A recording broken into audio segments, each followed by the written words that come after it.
Ay, ¿cómo no le da vergüenza grabarse? Poner esas cosas en Instagram.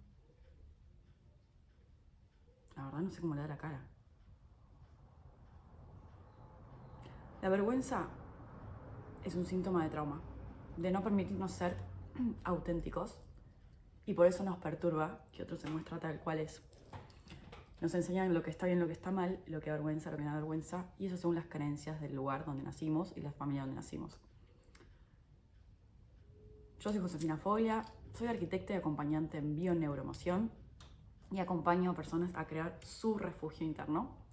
Y en este video quiero hablar de uno de los principales motivos por los cuales no nos sentimos seguros en nuestro cuerpo, nos da miedo la soledad, el que nos rechacen, el que nos abandonen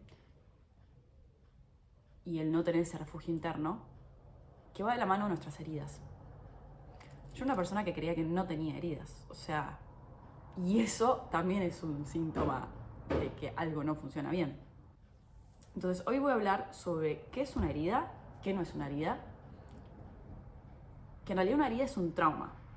Yo me acuerdo que antes escuchaba la palabra trauma y era como, trauma tiene la persona que tuvo un abuso, una violación, estuvo en un terremoto, como que tenía que ser algo muy dramático, alguna situación muy estresante para considerarla que trauma. Y en verdad trauma tenemos absolutamente todos los seres humanos. Somos una sociedad traumatizada.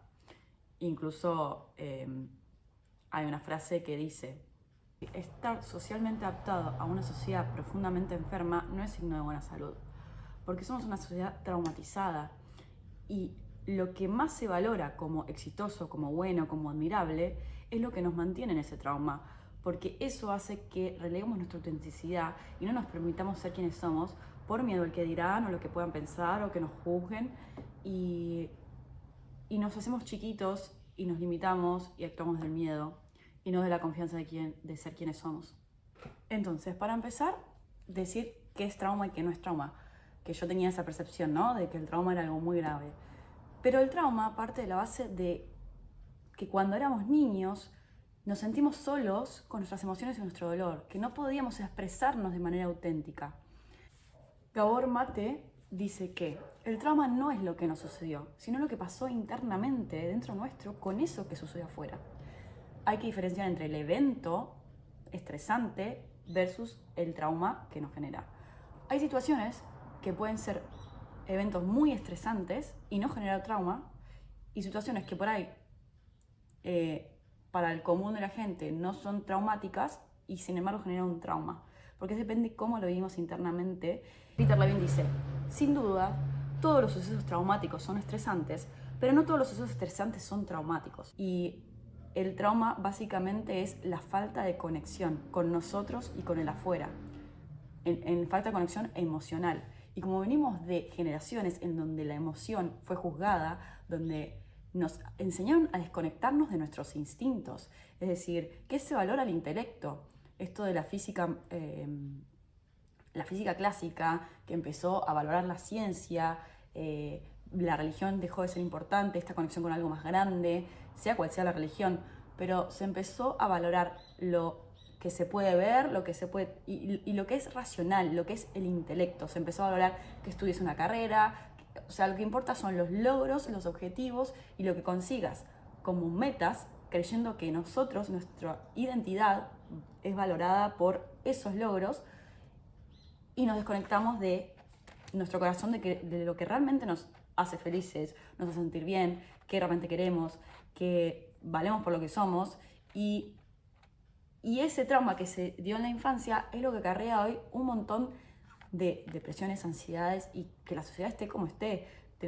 Es una era en que están los mayores avances científicos, tecnológicos, está todo dado. Tenemos al alcance de nuestra mano un aparatito que tiene todo, todas las respuestas de todo, y sin embargo estamos muy estresados como sociedad. ¿Por qué? El trauma es habernos desconectado de nuestros instintos. ¿Qué hace fundamentalmente el trauma? Es que nos separa de nuestro cuerpo, nos volvemos mucho más mentales, y como la intelectualidad se valora, incluso yo, esto es mi percepción, pero yo como profesional siento que la profesión te genera mucha inteligencia, sos muy inteligente en un montón de cosas, pero te desconecta aún más de lo emocional, porque es juzgado. Nos aparta nuestros instintos, es decir, dejamos de responder a la vida según nuestras emociones más instintivas, esas que se sienten en el estómago. Por eso yo, por ejemplo, viví siempre con problemas estomacales, con colon irritable, SIBO, intolerancias alimentarias, y eso era una respuesta a mis traumas, de que yo no estaba en contacto con mi cuerpo y mi cuerpo se expresaba. En la medida que yo empecé a sanar ese trauma y estar en contacto con mi cuerpo, esos síntomas se bajaron. Y es una señal de mi cuerpo que cada vez que estoy siendo incoherente conmigo y no me estoy escuchando, se manifiesta. Otra de las cosas que genera el trauma es que limita nuestra flexibilidad en responder. Muchas veces nos quedamos paralizados ante una situación, como que nos paraliza completamente. La parálisis es una respuesta al trauma y como seguimos juzgando la emoción o el no querer ser reactivos o un montón de cosas más emocionales, más enterramos el trauma, porque la mejor forma de liberarlo es sentir sin juzgar, pero en esta sociedad el que es muy emocional, no, es un intenso, es que obviamente se trata de un equilibrio. Otra de las cosas que aparece con el trauma es que nuestra identidad, nosotros nos mostramos al mundo con un yo basado en la vergüenza, en lo que pueden pensar los demás, en que todo me da vergüenza. No voy a hacer esto porque mirá si fracaso, qué horror. O si cometo este error me van a juzgar. Eso habla de que hay un trauma detrás. Y lo mismo, el Instagram, si uno ve hoy en día, es un lugar donde todo el mundo va a sacar su frustración, su sombra, a criticar todo, a ver que está mal el otro y vivir la vida del otro porque no se atreve a vivir su prepotencia, su propia vida. Y cada persona que se expresa auténticamente, los demás proyectan lo que no les gusta de sí mismos ahí, lo que no se permiten. Porque todos queremos ser vistos y reconocidos, pero tampoco no de un lugar de carencia, sino es el ser visto y reconocido en un extremo es también señal de trauma, ¿no? Yo todo lo que hacía, esto de mi trabajo de arquitecta y trabajar con empresarios y crecer en ese ambiente y todo, era por reconocimiento de los demás. Como yo volvía a Argentina, era como, wow, José, qué linda vida y qué esto y tu trabajo. Y mi ego como se sentía mejor momentáneamente y después digo, no estoy feliz, ¿cómo todo esto que consigo y no soy feliz? Y era porque yo vivía en respuesta a lo que se esperaba de mí y yo tenía un nivel de vergüenza, yo tenía chipeado por la familia en que crecí todo, ¿no? Que estéticamente tenía que ser así, que no podía salir, ay, no, nena, sí, tenés que salir así, y esto. A mí me volvían loca con la imagen. Y para mí esto de mandorla, de subirme despeinada en cualquier parte del mundo, en ambientes que yo soy la primera que se hubiese juzgado, porque yo estaba chipeada de esa forma. Y la vergüenza realmente es ese síntoma de trauma, ¿no? Con respecto a la vergüenza, quiero agregar esta frase de Herzen Kaufman, que es psicólogo, que dice, la experiencia de la vergüenza contiene una punzante conciencia de nosotros mismos como seres fundamentalmente deficientes en algún aspecto vital. Y es cierto, porque yo me acuerdo cuando tenía esta vida que yo literal tenía un buen trabajo, ya ganaba dinero, que me podía ir de viaje, todo lo que podía acceder a lo que quisiera, me iba a casar, que la isla del África, todo era una vida como de revista, de Pinterest para la red social. Y había una parte interna mía que era como, yo nunca iba a asumir, tipo yo, a la palabra psicólogo era impensado. Esto que estoy haciendo yo era charlatanes, obvio, como lo que se valora es la ciencia y lo intelectual. Y dentro mío no quería reconocer que había una parte que se sentía totalmente deficiente, como a ver que nadie se entere que realmente algo fallaba en mí, que no soy suficiente, que no sé todo, que soy un fracaso por ahí. O sea, yo tenía el síndrome de la impostora tremendo, hasta el día de hoy lo sigo trabajando, porque las heridas se van sanando, pero se siguen activando cada vez menos, pero se siguen. Y la diferencia es que uno empieza a desarrollar herramientas para manejarlas.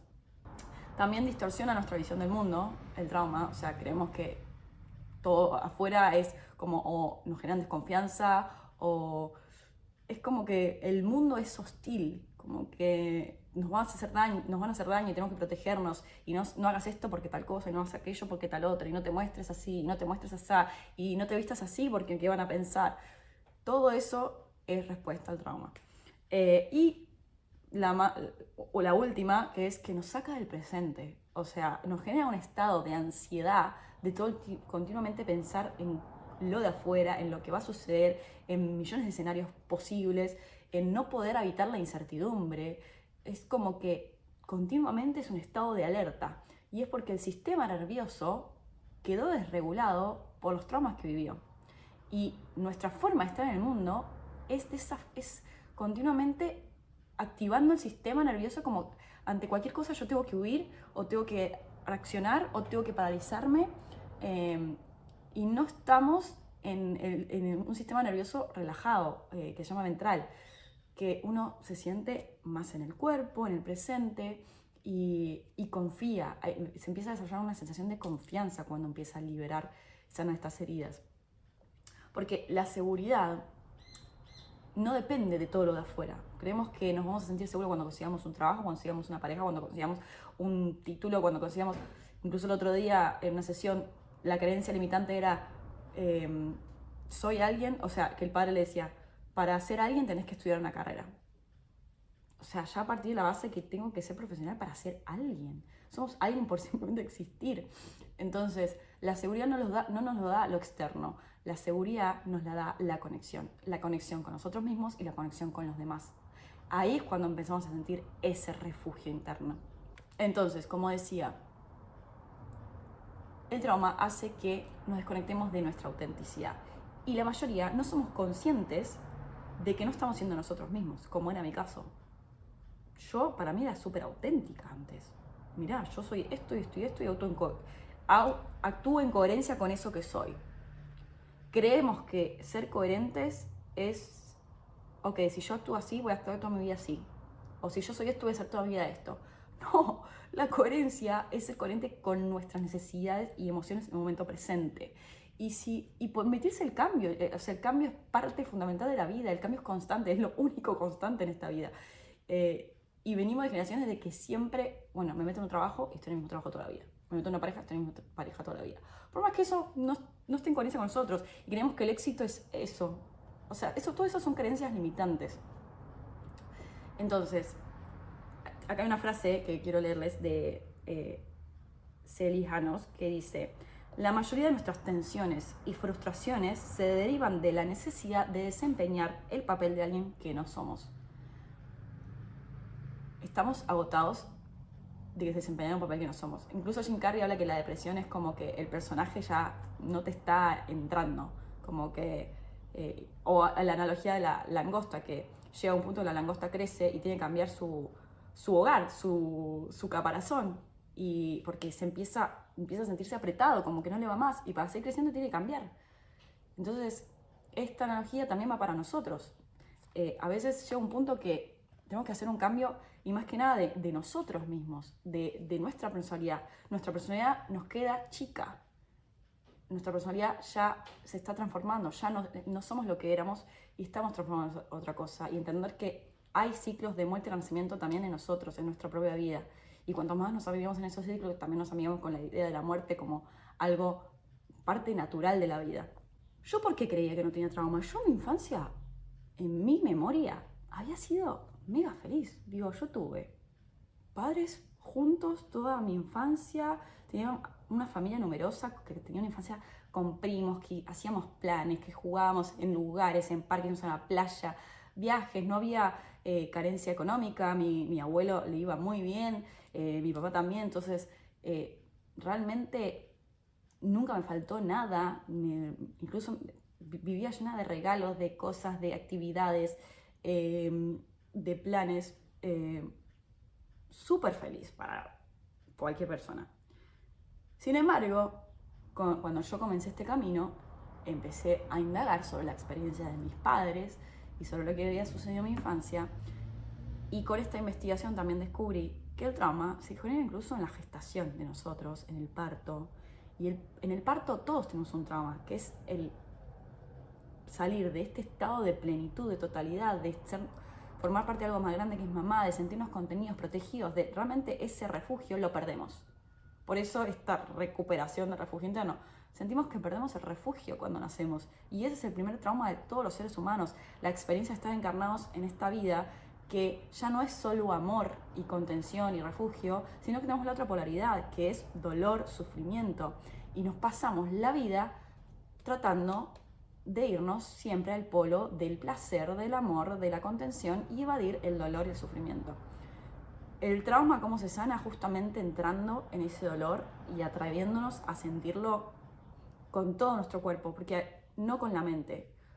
Peter Levine habla que para curar el trauma no podemos trabajarlo solamente de manera psicológica y mental, sino también corporal, porque el trauma se guarda en el cuerpo.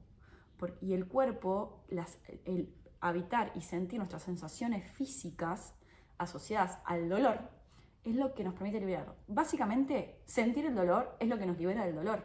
Es así, y esto desde mi propia experiencia, yo he tenido momentos, porque cuando uno activa el interruptor de sentir, empiezan a aparecer situaciones en tu vida para que empiecen a gatillar todos los dolores que no sentiste. Y realmente es muy desafiante, es muy doloroso. Y yo en mis viajes, en cada lugar que iba, hubo momentos que era como, necesito estar sola, y hasta que empecé a pedir ayuda a partir de mi aprendizaje, de necesito sentir todo lo que me está pasando.